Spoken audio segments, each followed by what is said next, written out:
And how mga kabayan, tayo magluluto ng spaghetti. Oh, tingnan niyo how.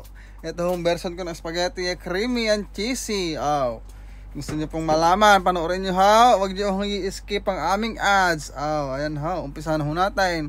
Tayo hong maggisa muna how. Oh, lagay ho natin ng butter sa ating pinainit na pan. Oh, ngayon how, igisa na ho natin ang ating hiniwa ng maliit na malait ang ating pinong-pinaw, ang ating bawang at sibuyas. Igisa ho lahang ho natin na maigay.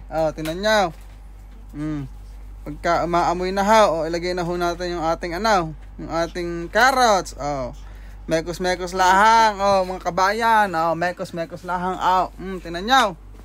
Shout out nga ho pala kay kay Katomboy ng Satwa. Subscribe nyo, follow nyo yung page. Ayan how. Lagay na ho natin yung ating sahog, sausage. Mekos lang din ho yan. Halo-halo. Haluin ho maigay. Tingnan nyo ho. Sige. Ako ho panoorin nyo ng maigay at i-follow nyo ho sa hindi pa nakapollow.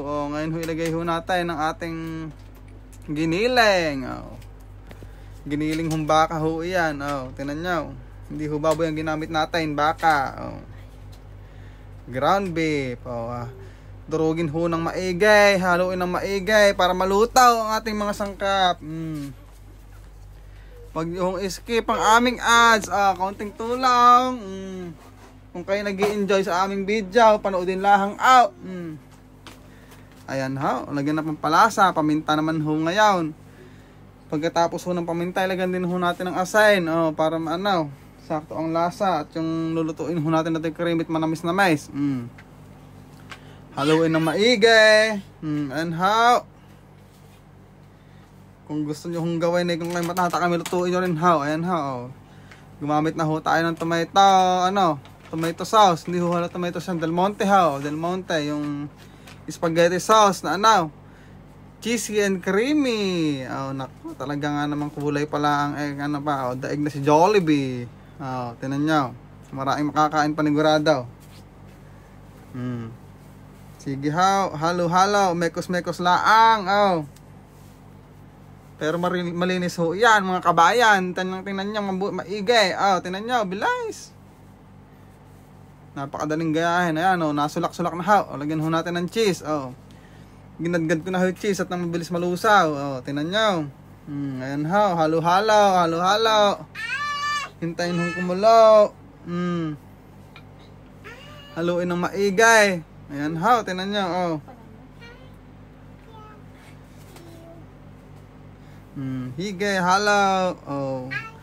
Patapos ho yan. Pagka medyo lusaw na ho yung ating cheese, nalagay na ho natin ang ating condensed milk. Nako. Pag ako yung nagluluto ng spaghetti, gusto ko manamis-namis. Talaga nga naman. Kakaiba ho yan. Sige ho, halo-halo. Kailangan ho maluto lahat ng sangkap. Ayan, nakita nyo ho, nasulak-sulak na. Konti na lang ho yan. Nako. Konting tiis na lang, makakakain na ng spaghetti. Ayan ho. Nako, mukhang pwede na ho yan. Pwede na ho, luto na. Tingnan nyo, ayan ho ang ating finished product. Nilagay ko na po sa pasta. Sabay-sabay po tayong kumain. Salamat.